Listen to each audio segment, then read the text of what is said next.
Gender, religion and cast. इसके पहले chapter में देखे थे कि एक कंट्री में सोशल डाइवर्सिटी एग्जिस्ट करता है और बहुत बार वो पॉलिटिक्स में यूज़ भी किया जाता है और वो गलत भी नहीं है। अब जैसे ओबीसी वगैरह या बैकवर्ड क्लासेस का, जब तक पॉलिटिक्स में वो टॉपिक नहीं आएगा तब तक उन लोगों का डेवलपमेंट नहीं होगा। पॉलिटिक्स में इन्वॉल्व होने से लोग वोट मांगने के नाम पर या पावर हासिल करने के नाम पर वो प्रॉब्लम को सॉल्व भी करते हैं बहुत हद तक। तो इसी तरह से हम लोग आगे देखेंगे कि सोशल डिफरेंसेस जेंडर, रिलीजन और कास्ट के बेसिस पे होता है। मतलब सोसाइटी में जो भी डिस्क्रिमिनेशन है, डिफरेंसेस है, वो इन सब के बेसिस पे है। तो एक एक करके हर केस के बारे में हम लोग देखेंगे। इस वीडियो में पहले हम जेंडर का डिफरेंसेस के बारे में पढ़ाएंगे। तो जेंडर एंड पॉलिटिक्स, शुरू से ही जेंडर डिवीजन चलता रहा है। The gender division tends to be understood as natural and unchangeable. सबको ये लगता है कि हाँ, ये सारा रिस्पॉन्सिबिलिटीज़ तो वुमेन का है और हाँ, ये बाहर जाकर काम करना, रुपया अर्न करना, ये सब तो मेन का है। लोगों के लिए ये सब बात बहुत ज़्यादा नेचुरल है। और ये जो डिफरेंसेस है ये बायोलॉजी के बेसिस पे नहीं है, बल्कि लोगों का एक्सपेक्टेशन के बेसिस पे है और स्टीरियोटाइप के ऊपर है बेस्ड। तो इसके वजह से क्या होता है, जैसे बॉयज़ और गर्ल्स को बचपन से ही सिखाया जाता है कि विमेन का मेन रिस्पॉन्सिबिलिटी उसका घर होता है और चिल्ड्रन का अपब्रिंगिंग होता है और मेन का मेन रिस्पॉन्सिबिलिटी बाहर जाकर काम करना होता है।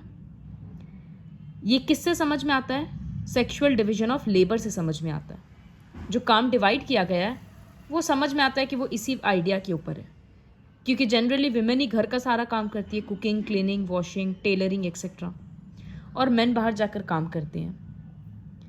इसका ये मतलब नहीं है कि मेन ये सब काम कर नहीं सकते। खाना बनाना, कपड़ा धोना, ये सब मेन करते हैं, लेकिन तभी करते हैं जब उनको इस चीज़ का रुपया मिलता है। जैसे बहुत सारे होटल्स में बड़े बड़े शेफ़ होते हैं मेन, या बहुत सारा छोटा मोटा ऐसा ड्राई क्लीनिंग सेंटर्स होता है।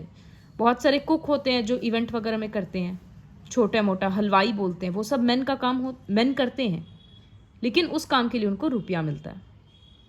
इसी तरह से विमेन भी बहुत सारा बाहर जाकर काम करती है, लेकिन उसको रुपया नहीं मिलता है।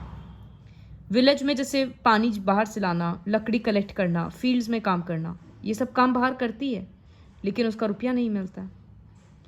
मेजॉरिटी ऑफ विमेन अगर कोई काम कर भी रही है एडिशनल सपोर्ट के लिए, तो वो रुपया बहुत कम मिलता है उसको। तो इससे समझ में आता है कि एक डिवीजन ऑफ लेबर हो चुका है, काम डिवाइड हो चुका है दो ग्रुप में।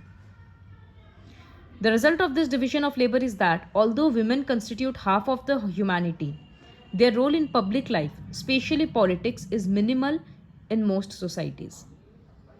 तो ये जो डिवीजन ऑफ लेबर हुआ, उसकी वजह से क्या हुआ कि आज आधा पॉपुलेशन तो विमेन का भी है, विमेन से ही है, लेकिन पॉलिटिक्स वगैरह जैसे टॉप फील्ड में वो उनका इन्वॉल्वमेंट बहुत कम होता है, क्योंकि शुरू से ही ऐसा था कि विमेन को तो घर में रहना है, पॉलिटिक्स वगैरह तो मेन का काम होता है। पहले सिर्फ मेन पब्लिक अफेयर्स में पार्ट लेते थे, वोट देना या इलेक्शन में खड़े होना या कोई भी टाउन का या विलेज का मैटर को डिस्कस करना। ग्रेजुअली जेंडर इशू को पब्लिक में रेज किया जाने लगा, पॉलिटिक्स में बहुत ज़्यादा इन्वॉल्व हो गया, तो विमेन का कंडीशन काफ़ी हद तक फिर इम्प्रूव हुआ। पहले उनको वोटिंग राइट्स वगैरह दिया गया था, फिर धीरे धीरे उनका पॉलिटिकल और लीगल स्टेटस और इम्प्रूव होते गया, जैसे जैसे ज़्यादा से ज़्यादा विमेन एडुकेटेड होने लग गई। अब बहुत ज़्यादा रेडिकल मूवमेंट्स और ज़्यादा फेमस हो रहा है, जैसे फेमिनिस्ट, उन मूवमेंट्स को फेमिनिस्ट मूवमेंट्स बोलते हैं। तो फेमिनिस्ट क्या होता है? देखो यहाँ लिखा है, अ मैन और a women who believes in equal rights and opportunities for women and men। जो इंसान ये सोचता है कि मेन और विमेन को इक्वल राइट्स मिलना चाहिए, उसी को बोलते हैं फेमिनिस्ट। तो फेमिनिस्ट्स मिलकर इस तरह का मूवमेंट्स बहुत सारा स्टार्ट करते हैं। कहीं भी कुछ गलत होता है तो फिर वो लोग उसको तुरंत सोशल मीडिया वगैरह में अपलोड करते हैं। कभी कभी रास्ता में ऐसे रैली टाइप का निकालते हैं, पोस्टर्स बना कर पेस्ट करते हैं, इस तरह से। तो इन सब के वजह से काफ़ी ज़्यादा चेंजेस आ रहा है। Political expression of gender division and political mobilisation on this question helped to improve women's role in public life. तो ये जो जेंडर डिस्क्रिमिनेशन था ये तो शुरू से है, लेकिन जब पॉलिटिक्स में जेंडर डिस्क्रिमिनेशन का टॉपिक आया उसके बाद ही विमेन का कंडीशन इम्प्रूव हुआ। तो इससे समझ में आता है कि पॉलिटिकल मोबिलाइजेशन हेल्प किया है विमेन को अपना लाइफ इम्प्रूव करने में। अब तो women scientist, doctors, engineers, lawyers हर काम में दिखती है। In some parts of the world, for example in Scandinavian countries such as Sweden, Norway and Finland, the participation of women in public life is very high. ये जो 3 country का नाम है ना, इन तीनों कंट्री को स्कैंडिनेवियन कंट्रीज बोलते हैं। काफ़ी रिच कंट्रीज है। तो यहाँ पर पब्लिक लाइफ में विमेन का रोल बहुत इम्पॉर्टेंट है। मतलब पार्लियामेंट वगैरह में भी विमेन का बहुत इन्वॉल्वमेंट होता है। हम लोगों के कंट्री में लेकिन विमेन का पार्टिसिपेशन अभी काफ़ी कम है। Hours is still a male dominated patriarchal society. तो पेट्रियार्कियल मतलब जहाँ पर देखो यहाँ लिखा है patriarchy literally means rule by father. तो जहाँ पर मेल ज़्यादा डोमिनेट करते हैं, हर जगह जहाँ पर लड़कों का चलता है, लीगली भी और ऐसे डोमेस्टिकली भी, तो उसको बोलते हैं पेट्रियार्कियल सोसाइटी। तो इंडिया आज वही है। इसका बहुत सारा डिसएडवांटेजेस वुमेन को फेस करना पड़ता है, डिस्क्रिमिनेशन फेस करना पड़ता है। जैसे लिटरेसी रेट वुमेन में 54% है और मेन में 76% है। इसका मतलब लड़के ज़्यादा स्कूल जाते हैं लड़कियों के कंपैरिजन में। हालांकि गर्ल्स का परफॉर्मेंस स्कूल लेवल पे ज़्यादा अच्छा देखा गया है, लेकिन फिर भी आगे जाकर वो अपना पढ़ाई छोड़ देती हैं, क्योंकि पेरेंट्स को लगता है कि बॉयज़ के एजुकेशन के ऊपर ज़्यादा रिसोर्सेज स्पेंड करना चाहिए, क्योंकि वो आगे जाकर कमाएगा। No wonder the proportion of women among the highly paid and valued jobs is still very less. अगर कोई विमेन पढ़ लिख कर जॉब शुरू भी कर दी, सपोज वो 5-6 साल की जॉब, उसके बाद शादी हो जाता है, फिर वो बच्चों का रिस्पॉन्सिबिलिटी की वजह से वो अपने करियर पे इतना फोकस नहीं दे पाती है। इस वजह से क्या होता है कि जो हाई पोजीशन होता है, जितना भी टॉप पोजीशन है, हाईली पेड जॉब्स है, उसमें ज़्यादातर मेल का ही मतलब उसमें ज़्यादा पोजीशन मेल का ही फिल किया हुआ रहता है। The Equal Remuneration Act 1946 provides that equal wages should be paid to equal work. ये हम लोगों को पता है, लेकिन फिर भी बहुत सारे एरियाज़ में, स्पोर्ट्स में, सिनेमा में, फैक्ट्रीज में विमेन को कम रुपया दिया जाता है। In many parts of India parents prefer to have sons and find ways to have the girl child aborted before she is born. ये तो पता ही है, फीमेल फोर्टिसाइड बोलते हैं। तो इसके वजह से क्या हो रहा है, सेक्स रेशियो कम होते जा रहा है।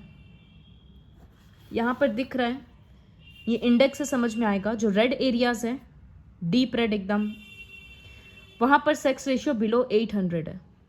मतलब अगर 1000 मेल चाइल्ड है तो उसके बदले 800 फीमेल चाइल्ड है।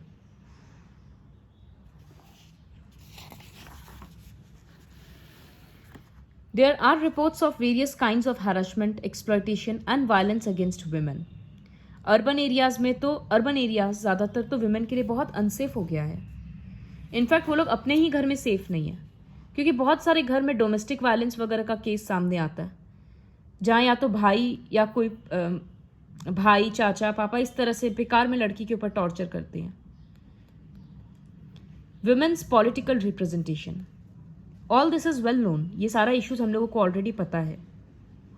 तो इन सब की वजह से जब विमेन का वेल बींग का इशू रेज हुआ तो काफ़ी सारा फेमिनिस्ट मूवमेंट्स, विमेन्स मूवमेंट वगैरह स्टार्ट हुआ।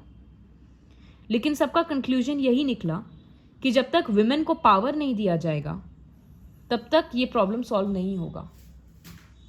आज अगर सारे मिनिस्टर्स मेल है और अगर वो लोग विमेन का बेनिफिट के लिए कोई छोटा मोटा लॉ पास भी कर दे रहे हैं तो उससे पूरे विमेन के ग्रुप का बेनिफिट नहीं होने वाला, क्योंकि विमेन का प्रॉब्लम को समझने का और एड्रेस करने का प्रॉपर सोल्यूशन यही है कि पार्लियामेंट में या लॉ मेकिंग प्रोसेस में विमेन का इन्वॉल्वमेंट ज़रूरी है। In India the proportion of women in legislature has been very low. मतलब पार्लियामेंट में विमेन का प्रोपोर्शन बहुत कम है। For example, the percentage of elected women members in Lok Sabha has touched 12% of its total strength for the first time in 2014। मतलब अगर 100 member हैं तो उसमें से 12 मेंबर विमेन हैं। सोचो कितना कम है। ये परसेंटेज, और ये भी कब हुआ? फर्स्ट टाइम 2014 में। In this respect India is among the bottom group of Nations in the world. जैसे यहाँ पर एक डेटा है जिसमें दिखाया जा रहा है कि विमेन का पार्लियामेंट में कितना ज़्यादा परसेंटेज इन्वॉल्वमेंट रहता है। तो नॉर्डिक कंट्रीज़ में सबसे ज़्यादा है 42%, अमेरिका में 28.2%, यूरोप 25.8, इस तरह से है। इंडिया का दिख रहा है कितना बिलो है, बिलो एवरेज तो है ही, और बाकी कंट्रीज के कंपैरिजन में कितना ही कम है। यहाँ एक टर्म लिखा है नॉर्डिक कंट्रीज, इसका मतलब क्या होता है? जैसे स्कैंडिनेवियन कंट्रीज बोले ना, स्वीडन, फिनलैंड और डेनमार्क होता है, वैसे ही नॉर्दर्न यूरोप का कुछ कुछ कंट्रीज और नॉर्थ अटलांटिक का कुछ कुछ कंट्रीज, जैसे Sweden, Finland, Denmark, Iceland, Norway, ये सारा कंट्रीज को बोला जाता है नॉर्डिक कंट्रीज। ये कंट्रीज काफ़ी डेवलप्ड है, तो वहाँ पर लोगों को समझ में आता है कि हाँ, वुमेन का रिस्पॉन्सिबिलिटी सिर्फ घर संभालना नहीं है, उनका अपना भी पर्सनल लाइफ है, करियर है, सब कुछ है। तो इस वजह से वहाँ पर वुमेन का रोल ऑलमोस्ट मेन के इक्वल है। तो इस टाइप का जो प्रॉब्लम है ये सॉल्व कब किया जा सकता है? जो इंडिया में क्राइसिस फेस किया जा रहा है, ये तभी होगा अगर कोई ऐसा लीगल रूल होगा, जैसे रिजर्वेशन का सिस्टम, कि जैसे यहाँ पर लिखा है कि 1/3 of seats in local government bodies in panchayat and municipalities are now reserved for women. तो जब इस तरह से मैंडेटरी कर दिया जाएगा कि 1/3 सीट सिर्फ विमेन के लिए ही है, तब विमेन को सीट बराबर मिलेगा। इसी तरह से now there are more than 10 lakh elected women representatives in rural and urban local bodies. तो लोअर लेवल पे ये प्रॉब्लम ऐसे सॉल्व हुआ।